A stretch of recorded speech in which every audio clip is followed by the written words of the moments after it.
Simon, over to you.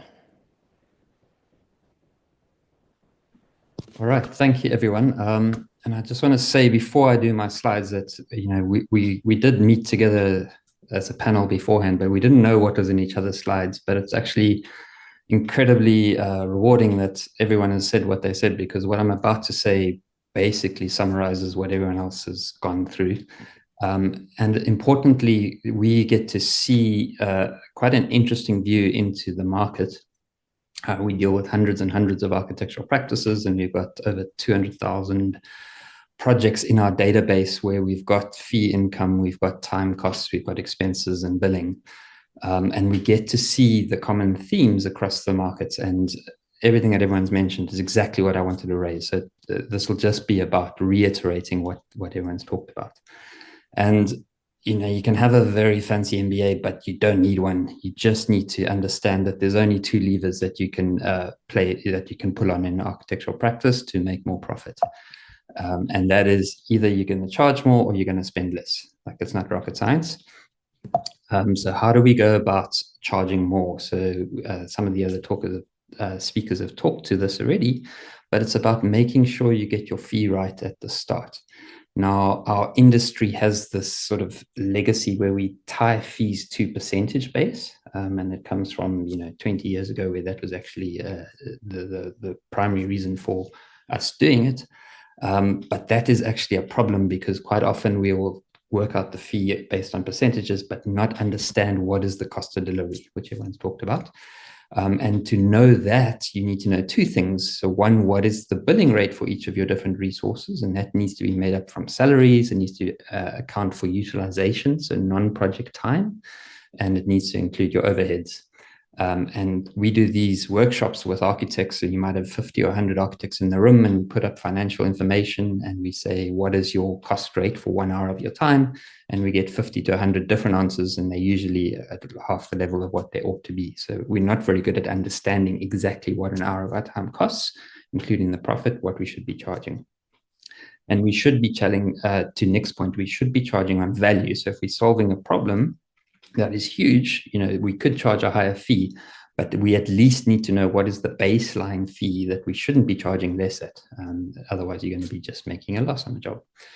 And to do that, you need to be clear about your scope. So the others talked about this. So knowing exactly what you are doing, but as importantly, what you're not doing, and what you are doing, how long that's going to take, multiply that out by your rate to get what your baseline fee is. And particularly towards the bottom end of the market, we see this, that not a lot of architects are brave enough to charge for changes. And again, it's got to do with the history of how we work as an industry. But being clear about what you are doing, what you aren't doing, and knowing when those changes happen, you can actually turn that, as was demonstrated by Al, into a profit center for your business. Rather than just sucking all the profit out of your business, you can flip that and make it actually make you money. And this is just some examples, and again, very clearly illustrates what both Nick and Al pointed out a moment ago, is that very clearly we see this in the data across our 200,000 projects, is that the design stages make money, and we tend to put our fees into the earlier stages. And to Judith's point, is that it's good to get your cash in early. Like, that's not a bad problem, but we tend to hemorrhage in construction phases, and we tend to lose all our money on there. And the strategies that everyone's talked about there, A, first of all, charging for changes, and B, going to time-based costs where you can, is a very good way to kind of mitigate against that. And this is just, again, another view from Fresh Projects, where you can see how this plays out on a typical job. So the dotted green line is your lump sum fee that you've agreed on the project. The black line is your invoicing, and the purple line is your costs. And it tends to, you manage, and then it all falls apart at the end, and your costs exceed your fee, and you don't have any change. All right. So that was the one lever, is charge more for your projects. And the only other lever is to spend less. And this plays out in two main ways that you can effectively do. And one is a sort of a big, and again, this is just reiterating what everyone else has said, but the bigger picture thing. So what you can do is at a practice level and a long-term level, is one of two things. Is you either can reduce your overheads, and I'll talk about that in a second. So overheads are all your rent, your IT, all those sort of things, or you can improve your utilization for all of your staff members. Now, this is the REBA benchmarking report, and it just, I think, quite nicely puts in like where we spend our money as practices. This tends to be biased towards bigger companies. So in a smaller company, the block on the left there, your payroll is a bigger proportion.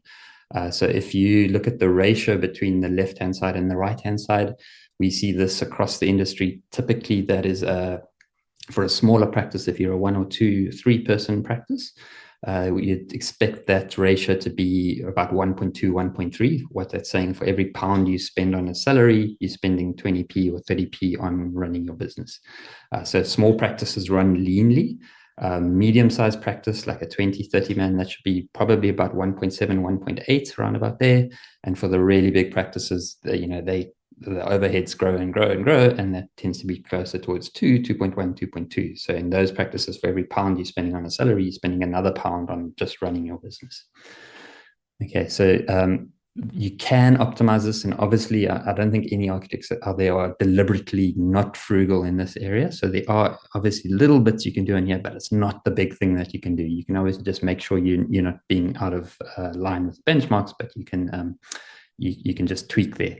The real big thing is utilization, and this shows the relationship between the cost to your project and how much time. About a minute, Simon. On non-project work. And as you can see, it's not a linear relationship. So the more time you spend not doing project work, the more expensive that becomes to your practice.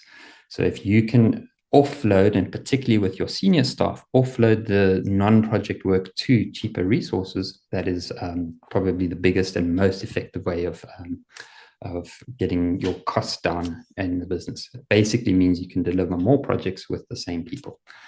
And the only other two things you can do to reduce your costs, and again, this isn't rocket science, is spend less time doing a job. So rather than over-delivering, and we, again, as architects and engineers in the built environment, is we love solving problems, and we do what we can to solve our clients' problems. Sometimes we just need to pull that back a bit and just say, okay, that's not going to work in the fee. Or the only other thing is you can swap out resources.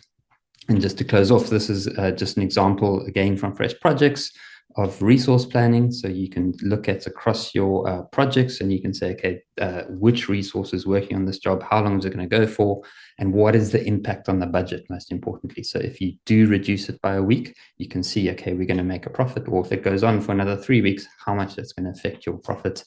Or if we swap out a resource, you could say, okay, let's take a senior architect to replace with a junior architect. That's going to drop my cost by X. And you can play with that and try and work that within the fee. All right. So that's pretty much it. 2 levers. You can either earn more, spend less. And yeah, any questions, feel free to drop me an email. But yeah, that's me. Thank you.